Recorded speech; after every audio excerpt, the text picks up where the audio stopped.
Let's move on to the other set of protests that's been going on in Iran. So it's now been more than 2 months since Mahsa Amini was killed in custody for not wearing her hijab the right way. The protests, I mean, they've staged public executions now of protesters. They've arrested, hundreds of people. They've used force against the protesters, and yet they're continuing. And you're seeing many more signs of different sectors of Iranian society come out against the regime, including the Bazaris. So if you remember back to the original 79 revolution, it was actually not led by students or young people or the educated. It was led by these bazaar merchants that, didn't like the Shah, and that was really what forced the regime down. And now you're getting, those kinds of social groups joining into this general attack. And it's interesting because it's not just an attack on the hijab policy. I mean, obviously the whole attitude of the Iranian regime towards women is atrocious.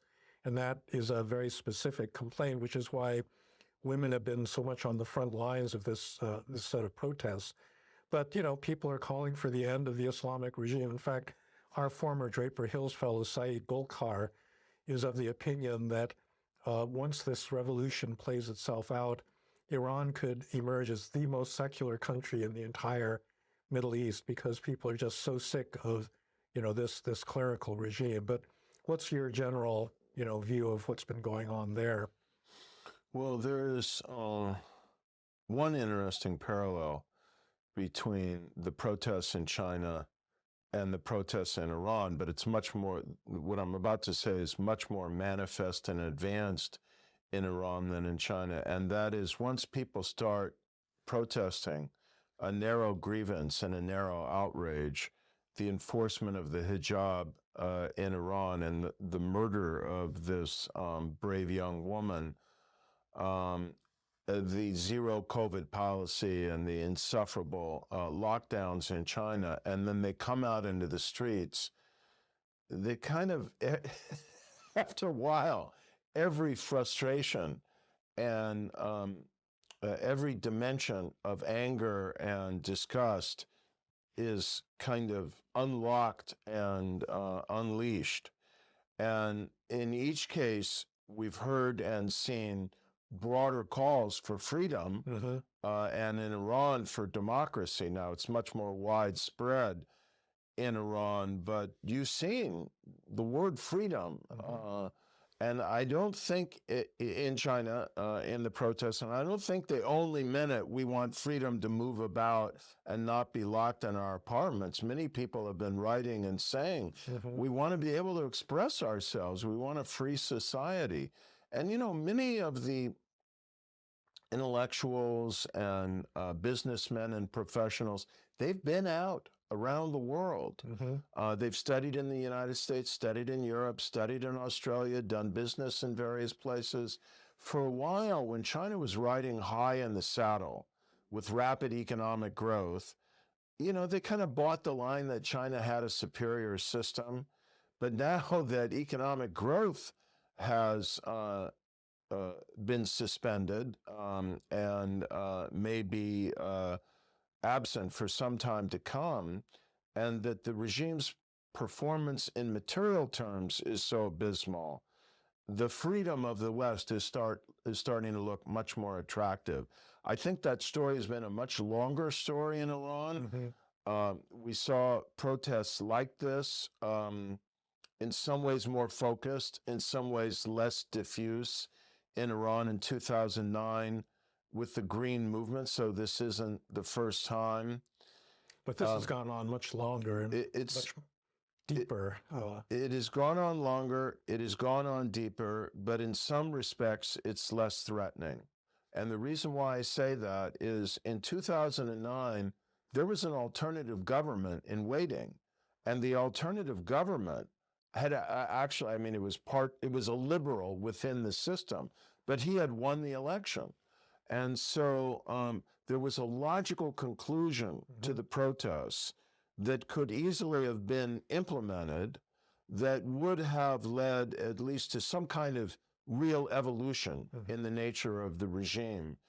In this case, as a political scientist who studies a little bit social movements and democratic transitions, I think the movement in Iran is missing some very powerful requirements for successful regime change. And the three that come to mind are leadership, organization, and strategy. And I really don't see any of those. I just see a surge of diverse, connected, empowered, inspired, outraged, and no doubt very courageous protests all over the country. Now, people say, well, if you have a leaderless movement, it's not so easy to defeat it. In 2009, they could detain Mousavi, the winner of the 2009 presidential election, even though they didn't give it to him and Ahmadinejad became president, and kind of disable the leadership of the movement. True. But in this case, it isn't apparent yet where the alternative leadership is going to come from and what the alternative, structure of some possible change is going to be. And so what this says to me is that unless there's some kind of subterranean organization that's emerging, and unless these ongoing disruptions result in splits in the regime, that's the key. It may go on for a long time, but they'll just kill a growing number of people. And the odds are, I wouldn't want to predict this decisively, but I think the odds are that they would survive this. And so then we have to ask, what would be the scenario for splits in the regime? I think this is just the key to understanding where Iran may be headed. And the scenario would have to involve the business community. So I think what you said about the bazaris is very important. But it would have to, that would somehow have to provoke or connect up with some kind of split in the security forces. And the tragedy of Iran today is that the Iranian Revolutionary Guard Corps appear to be, I'm not the expert here by far, appear to be still pretty coherent.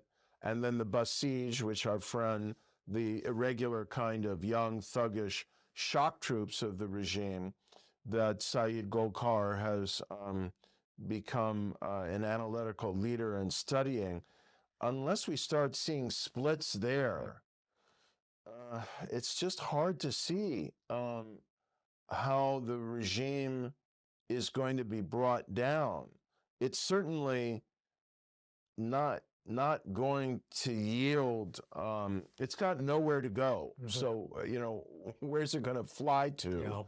And it's got a revolutionary and ideological core to its reality that makes it more resilient. If you follow this recent book of Steve Levitsky and Lucan Way.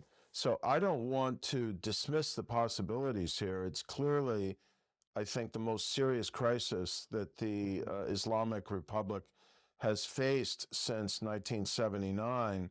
But yeah, I think that we shouldn't just assume that it's going to end in victory. Well, not to assume anything, but there are a couple of factors in Iran. I mean, Iran right now, and for several years, has been facing multiple crises. Puya Azadi and the folks that are studying the Iranian economy here at Stanford have documented there's an ecological crisis, water table is dropping, there's prolonged drought, banking system has collapsed, the economy has been in free fall, high inflation, The other thing that is really interesting about that entire region is that something on the order of more than 60% of all college graduates are women now.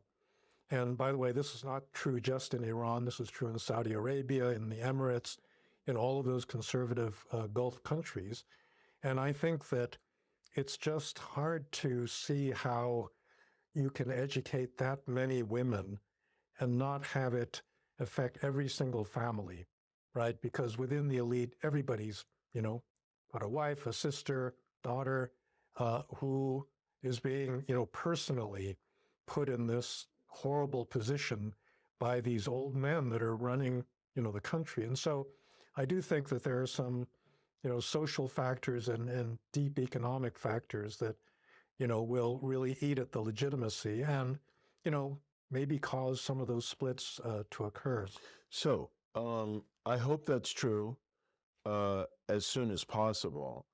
I'm pretty convinced it is an incremental trend that will have bumps and eventually an earthquake that will bring down the Islamic Republic.